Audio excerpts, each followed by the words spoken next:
नमस्कार, मी ऋषी देसाई. फटका या विशेष कार्यक्रमात आपलं स्वागत. खरं तर सामान्यांना हव्या असलेल्या आणि राजकारण्यांनी नाकारलेल्या प्रश्नांवर चर्चा करणारा एकमेव कार्यक्रम फटका. आणि आज आपला विषय आहे नाणार येणार की जाणार.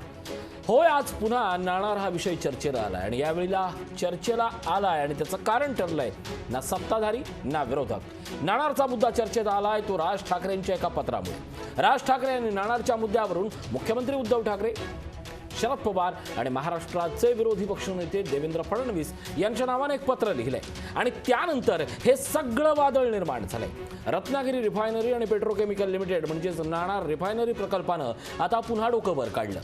रत्नागिरी जिल्ह्यातील राजापूर तालुक्यातील 14 गावं आणि सिंधुदुर्ग जिल्ह्यातील देवगड तालुक्यातील 2 अशा एकूण 16 गावांमध्ये हा प्रकल्प प्रस्तावित आहे. टप्प्याटप्प्यानं हे सगळं प्रकरण काय ते समजावून घेऊया. महाराष्ट्र नवनिर्माण सेनेचे राज ठाकरे यांनी पत्र लिहिलं. कोरोनोत्तर महाराष्ट्राच्या अर्थचक्राला गती द्यायची असेल तर रत्नागिरी राजापूर रिफायनरी सारखा प्रकल्प हातातून गमावणं ना कोकणाला परवडणार आहे ना महाराष्ट्राला. राज्याचं दीर्घकालीन हित लक्षात घेऊन या प्रकल्पाच्या बाबतीत सरकारनं सामंजस्याची भूमिका घ्यावी असं आवाहन मनसे अध्यक्ष राज ठाकरे यांनी पत्राद्वारे केलं. कोरोनामुळे सगळेच संदर्भ बदलले आहेत. लाखो तरुण बेरोजगार झालेत. कोकणातील तरुणांना रोजगारासाठी मुंबई पुण्याची वाट धरावी लागते. शासनही आर्थिक चणचणींचा सामना करते. अशा प्रसंगी राज्य सरकारनं ठामपणे उभं राहण्यासाठी आपण वेगळ्या दृष्टिकोनातून आता उद्योगांकडे आणि प्रकल्पांकडे पाहायला हवं असं सांगतानाच आज एकही नवा उद्योग किंवा एकही परदेशी गुंतवणूक महाराष्ट्राबाहेर जाणं हे परवडण्यासारखं नाहीये हे राज ठाकरेंनी नमूद केलंय.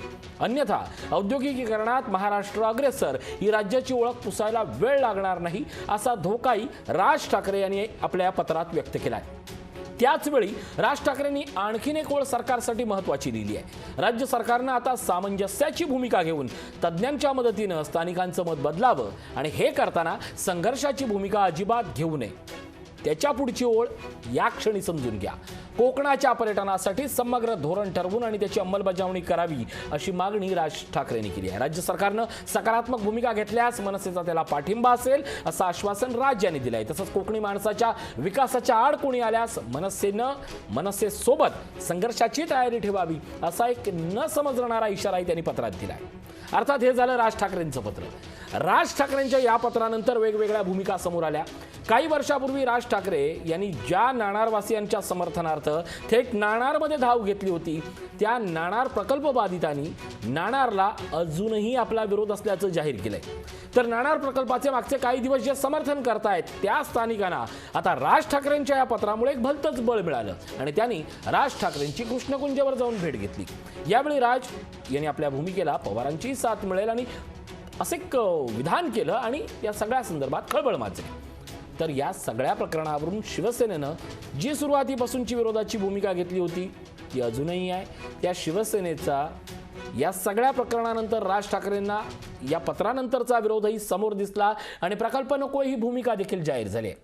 दरम्यान हा प्रकल्प हवा आहे अशी आग्रही भूमिका असणाऱ्या भाजपच्या बड्या नेत्यांकडून राज ठाकरेंच्या भूमिकेचं स्वागत करताना या प्रकल्पासंदर्भात नवी कुठलीही भूमिका जाहीर करण्यात आली नाही हे विशेष. एकीकडे पर्यावरणाचा ऱ्हास, कोकणातील जमिनी, प्रकल्प या सगळ्यांचा विचार करताना स्थानिकांचा विरोध का आहे तो आपण समजून घेतला पाहिजे. कारण तब्बल 3 लाख कोटींची गुंतवणूक असणारा हा तेल शुद्धीकरण प्रकल्प सध्या वादात अडकलाय. प्रकल्प आणि कोकण हे दोन्ही स्थानिकांच्या केवळ संघर्षांचे विषय राहिले नाहीयेत, तर स्थानिकांना मुद्दे पटवून देण्यात सरकारी यंत्रणा दरवेळी कमी पडते आणि प्रकल्प रेंगाळला जातो आणि कोकण मागेच राहतो. एनरॉनला समुद्रात बुडवून नेण्याची भाषा करत त्याच गुहागरसह राज्यभर विजय नोंदवताना तत्कालीन सत्ताधाऱ्यांनी एनरॉनबाबत नंतर कुठलीही प्रकार भूमिका घेतली नव्हती, पण तरी देखील एनरॉनला गाशा गुंडाळावा लागला. या सगळ्या मुद्द्यांचा विचार करताना आरपीसीएल आणि स्थानिकांच्या बाबतीत त्यांचा नेमका विरोध काय आहे, त्यांचं नेमकं समर्थन काय हा मुद्दा आता समजावून घेऊया. मुळात नाणार प्रकल्प हा एक भव्य राष्ट्रीय प्रकल्प आहे आणि तो समजावून सांगण्यात आरआरपीसीएल कमी पडलंय, प्रशासन कमी पडलंय आणि समर्थकही कमी पडले. त्यानंतर स्थानिकांच्या प्रश्नांना सक्षम उत्तर देण्यात हे तिघा पुन्हा कमी पडले हेही समजून घेतलं पाहिजे. ज्याला आपण नाणार प्रकल्प म्हणतो त्या नाणार प्रकल्पाचं नाव आहे RRPCL म्हणजेच रत्नागिरी रिफायनरी पेट्रोकेमिकल्स लिमिटेड। याच रत्नागिरी पेट्रोकेमिकल्स लिमिटेडमध्ये भारताच्या इंडियन ऑइल, भारत पेट्रोलियम आणि हिंदुस्तान पेट्रोलियम या फॉर्च्यून ग्लोबल 500 मधील प्रमुख कंपन्यांचा सहभाग आहे। या 3 कंपन्या एकत्र येत रत्नागिरीच्या नाणार किनारपट्टीवर जगातला सगळ्यात मोठा पेट्रोल आणि रिफायनरी प्रकल्प कार्यान्वित करण्यासाठी एकवटले आहेत। सुमारे 15,000 एकर पसरलेल्या या क्षेत्रात 44 अब्ज डॉलर्स ची गुंतवणूक म्हणजेच 3 लाख कोटी रुपयांची गुंतवणूक करून जागतिक दर्जाचा प्रकल्प उभारला जाणार आहे। अर्थात या प्रकल्पाचं जेव्हा 2018 मध्ये सुतोवाच करण्यात आलं त्यावेळी दिलेल्या आकड्यानुसार 2025 पर्यंत या प्रकल्पाचं काम पूर्ण होणार असल्याची ग्वाही देण्यात आली होती। 25 जून 2018 रोजी नाणार प्रकल्पाला विरोध असतानाही ग्रीनफील्ड रिफायनरी आणि पेट्रोकेमिकल प्रकल्पाची निर्मिती आणि विकास करण्यासाठी सौदी अरामको आणि ॲडनॉक कंपन्यांमध्ये 3 लाख कोटीच्या सामंजस्य करारावर स्वाक्षऱ्या झाल्या। समजून घ्या, हा प्रकल्प आता परदेशांक कंपन्यांच्या सोबत आपण मिळून करतोय। सौदी अरामको आणि ॲडनॉक या विदेशी कंपन्यांचं जे प्रमाण आहे ते 50-50, भारताचं आणि परदेशी कंपन्यांचं प्रमाण 50-50% भागीदारी निश्चित झाले। या करारात पहिली गुंतवणूक सौदी अरामको ही जगातली सगळ्यात मोठी तेल उत्पादक कंपनी आहे, तर दुसरी गुंतवणूकदार ॲडनॉक ही अबुधाबीतील सर्वात मोठी तेल उत्पादक कंपनी आहे। अर्थात या सगळ्या परदेशी कंपन्यांची गुंतवणूक आपल्याला समजायला हवी म्हणून आम्ही हे सांगतोय। आता या प्रकल्पातून प्रतिदिन क्षमता 12 लाख पिंप पेट्रोकेमिकल आणि इंधनाची निर्मिती होईल हा दावा करताना नेमका हा प्रकल्प RRPCL साठी का महत्त्वाचा आहे तेही समजून घ्या। नाणार प्रकल्पामधून विविध श्रेणीच्या पेट्रोकेमिकल उत्पादनांसह युडोसह वेगवेगळी इंधनं प्राप्त होतील। विविध प्रकारतील क्रूड ऑइलवर प्रक्रिया करून आणि इथं पेट्रोलियम इंधन आणि पेट्रोलियम उत्पादनाची निर्मिती होईल। RRPCL ऊर्जा विषयक देशाचं आंतरराष्ट्रीय पातळीवर नेतृत्व करेल असा एक दावा करण्यात येतोय। रोजगार निर्मिती करणे, उत्सर्जनाच्या आंतरराष्ट्रीय मापदंडाचं पालन होईल, जलसंवर्धन उपाय योजना राबवणं, यामुळे सर्वोत्तम हरित प्रकल्प असल्याचाही दावा कंपनीकडून करण्यात येतोय। नाणार प्रकल्प निर्माणाधीन असताना किंवा नाणार प्रकल्प ज्यावेळी खऱ्या अर्थानं बांधला जाईल ना त्यावेळी 1,50,000 रोजगार निर्मिती होईल असा दावा करण्यात आलाय। तर पुढचा दावा ऐका, प्रकल्प पूर्ण झाल्यावर 20,000 लोकांना थेट रोजगार मिळेल असा दावा करण्यात येतोय। त्याच वेळी या प्रकल्पामुळे अप्रत्यक्षरित्या लाखो लोकांना रोजगाराचं माध्यम उपलब्ध होईल। आता एवढं सगळं ऐकून घेतल्यावर स्थानिकांच्या विरोधाचा जो आक्षेप आहे तो RRPCLनं फेटाळलाय। त्यांचा जो प्रमुख आक्षेप होता तो म्हणजे मासेमारी धोक्यात येईल, आंबा उत्पादन धोक्यात येईल आणि अर्थातच पर्यावरण धोक्यात येईल। रिफायनरीसाठी लागणारं क्रूड ऑइल खोल समुद्रातील VLC द्वारे किंवा क्रूड कॅरियरद्वारे प्राप्त होतं आणि त्यानंतर खोल समुद्रातील पाईपच्या द्वारे ऑनशोर क्रूड टर्मिनलच्या माध्यमातून प्रकल्पापर्यंत पोहोचते।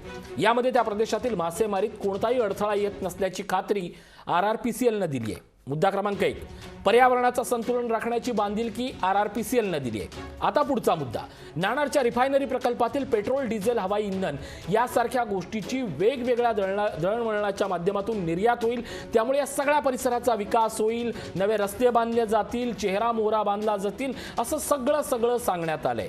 RRPCLच्या दाव्यानुसार या भागातल्या मासेमारीवर परिणाम होणार नाही हे सगळे दावे करण्यात येत आहेत। RRPCLचा पुढचा दावा तर असा आहे की मासेमारी धोक्यात येणार नाही, पण हा समुद्र विकसित होईल आणि अव्वल दर्जाचे समुद्री पर्यटन स्थळ हे नाणार बनेल। अर्थात पुनर्वसनाचाही प्रश्न सोडवला जाईल, सगळ्या सुविधाही देण्यात येईल। हे सगळे जे दावे आहेत ना हे दावे या प्रकल्पाच्या माध्यमातून या कंपनीनं केले। अर्थात या सगळ्या भव्य दिव्य प्रकल्पामुळे संपूर्ण परिसरातील लोकांचं जगणं बदलून जाईल। अर्थात हे फक्त दावे आहेत आणि दाव्यावरून आठवलं तुम्ही काय किंवा मी काय, आपण प्रत्येकानं अनेक नव्या अपार्टमेंटच्या, नव्या बिल्डिंगच्या अनेक जाहिराती पाहतो आणि त्या जाहिराती पाहून आपण घरही घेतो। प्रत्यक्षात बिल्डिंग बांधून झाल्यावर तिथं फक्त तो फ्लॅट मालक असतो, त्याची सोसायटी असते आणि स्टेशनपासून अवघ्या 5 मिनिटांच्या अंतरावर म्हणून सांगण्यात आलेली जाहिरात ही बाजूला पडते आणि प्रत्यक्षात मात्र स्टेशनवर जायला पाऊण तास लागतो। या बाबतीतही तसंच होणार आहे का याची ग्वाही ना सरकार देते ना कंपनी देते। स्थानिकांचा विरोध राज ठाकरेंच्या भूमिकेनंतर आता पुन्हा नव्यानं वाढलाय। समर्थनाच्या आडून पक्षाचं राजकारण होतंय का या सगळ्याचं साकल्यानं विचार करणं गरजेचं बनलंय। आणि त्याच वेळी मुळात जर राज्यानं हा विषय रद्द केला केंद्राच्या स्तरावर कुठलीही वाच्यता नाही आहे, तर मग अचानक राज ठाकरे हा विषय नेमका कुणासाठी काढतायत? हा विषय, हा प्रकल्प आता स्थानिकांसाठी आणला जातोय की स्थानिकांच्या स्वार्थाआड वैयक्तिक स्वार्थ पुढे करत कोण स्वतःसाठी लादतंय का, हाही विचार करावा लागेल ना.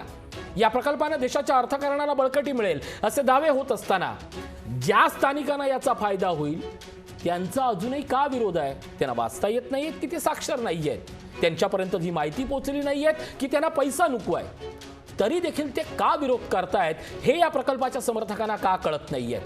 त्यांच्या विरोधानं अजूनही सरकारी यंत्रणेकडे कुठलंच उत्तर नाही आहे, हे विशेष. या पत्रानंतर कोकणातील राजकीय वातावरणात खळबळ माजली आहे. अर्थात त्यामागे कारणं काय आहेत ती समजून घ्यायला पाहिजेत. या प्रकल्पानंतर स्थानिकांना खूप काही मिळेल असे अनेक दावे असतीलही, पण यातून आर्थिक संपन्नता मिळणारे नेमके कोण आहेत? या कोकणी माणसाच्या प्रश्नाचं उत्तर सर्वच राजकीय पक्ष देणार आहेत का? रत्नागिरीतील फिनोलेक्स प्रकल्प असेल, जयगडमधील जिंदाल प्रकल्प असेल किंवा गुहागरचा एनरॉन प्रकल्प असेल, या साऱ्यांनाच जनांदोलनांना तोंड द्यावं लागलं आणि दुर्दैवानं हे सगळे प्रश्न अजूनही तसेच आहेत, उत्तरही मिळत नाहीयेत. खरं तर नाणार प्रकल्पानं काय मिळणार, नाणार प्रकल्पानं कोण पुढे जाणार, हा प्रश्न जसा महत्त्वाचा आहे, हा प्रश्न अर्थकारणासाठी जसा महत्त्वाचा आहे ना, तसा नाणार जैतापूरचा सडा हा फक्त ओसाड आणि पडीक जागा म्हणून तुम्ही बघू नका. त्या जागेवर असणारी जैविक संपदा हे कोकणपण आहे. ते जपलं जाणार का? हे पर्यावरण पुन्हा नव्यानं उभारलं जाणार का? आणि सगळ्यात महत्त्वाचं, यातल्या प्रकल्पाला एका असणाऱ्या स्थानिकांच्या आक्षेपाला सरकार म्हणून आपल्याकडे का उत्तरं नाही आहेत? सरकार म्हणून आपण या प्रकल्प बाधितांना का उत्तर देऊ शकत नाही आहे? हा प्रश्न आता प्रत्येक यंत्रणेनं विचारावा. प्रकल्प येतच राहतील, प्रकल्प कदाचित जात राहतील, अर्थकारण सुरूच राहील, अर्थकारण पुढे जातच राहील, पण या सगळ्यात शेवटी माणूस जगणं गरजेचं आहे. मान्य आहे, एकीकडे पेट्रोल महागतंय ही ओरड करणारे देखील आम्हीच आहोत, पण त्याहीपेक्षा पर्यावरण संपलंय म्हणून कुठेतरी हिमालयातनं फुटलेली दरड, हिमालयातनं फुटलेला हिमकडा आणि त्याच वेळी सुनामीची आलेली लाट ही प्रत्येकाला जगण्या मरण्यापेक्षा स्वतःचं आयुष्य म्हणजे काय ते समजावून सांगते. नाणार ही गोष्ट केवळ कागदावर बघून चालणार नाही, नाणार ही गोष्ट फक्त पत्रावर बघून चालणार नाही, नाणार ही गोष्ट आता भावनेच्या, वस्तुस्थितीच्या, वर्तमानाच्या आणि अर्थात भविष्याच्या नजरेतनं आता स्वीकारावीच लागेल. आजच्या कार्यक्रमात आम्ही इथंच थांबतोय. त्याच्या बातम्यांसाठी पाहत राहा लोकशाही न्यूज.